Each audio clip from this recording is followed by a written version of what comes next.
on the 80th birthday of Sir Bhandarkar, this institution was established in his name, and it was established by his students, particularly Professor S.K. Belwalkar, who was a student and the curator at the Deccan College, and many others who were the associates of Belwalkar.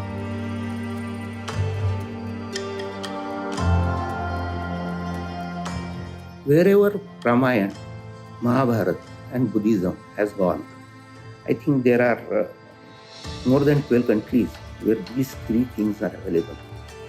We want to have a center for Asian studies because all these three things has got the same culture, or there is cultural समानता हम कह सकते हैं.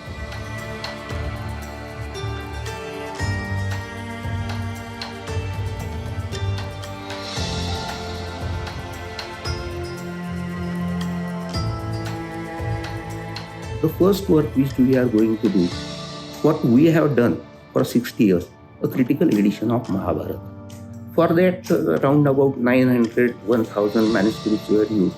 Now we are thinking, Mahabharata, from all these 12 countries, let us make a critical edition of Mahabharata for all these 12 countries, how it has transformed its form when it reaches to that country, maybe Thailand, maybe Cambodia, maybe Korea.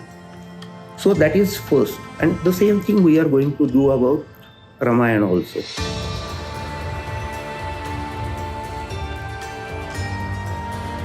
The critical edition, basically, it tries to reach to the oldest form of the epic on the basis of the available manuscripts.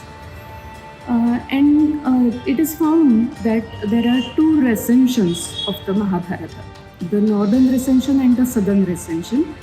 And whenever there are discrepancies between the two recensions, the editors they preferred the northern recension. That means the northern reading or the readings that they found in the northern manuscripts.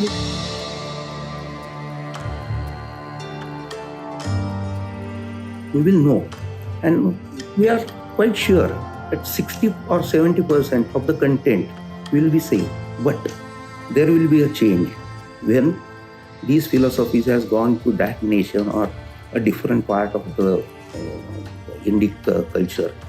There must have been some changes. We are going to find them, and this is for togetherness. So all these 12 nations come together, where not only our nation, but there will be a socio-economic impact for all these 12 nations. Now, Sir Bhandarkar was a very unique person. He was a scholar of Sanskrit. He was a mathematician. He was also a social reformer. And he has done profound work on all branches of Indian culture, so to say.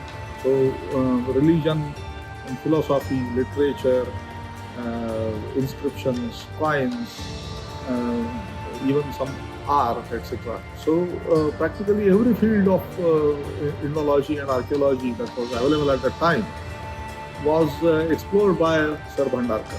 Now, in the first list of members of the institute, you will also find the name of Lokmanya Tilak, because even Tilak was a student of Sir Bhandarkar, though he was politically an opponent, so to say, afterwards.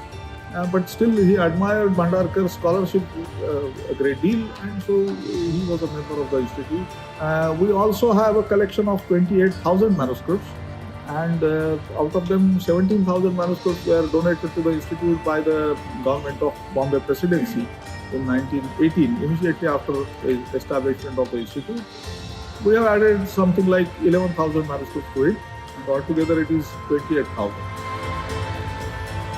We are now also thinking, because of Infosys Foundation's help, we are also now thinking to have some scholars from Sri Lanka who are working on Buddhism to come over here as a chair.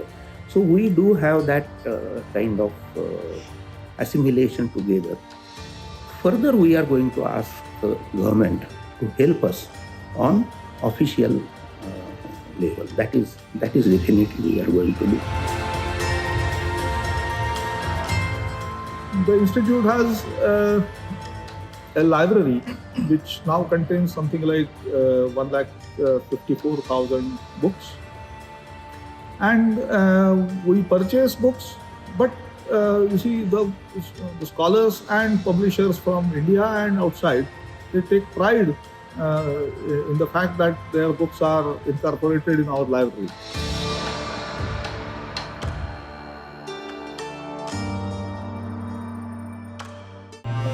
For more such fine stories and video reports from field, subscribe to our channel, The New Indian.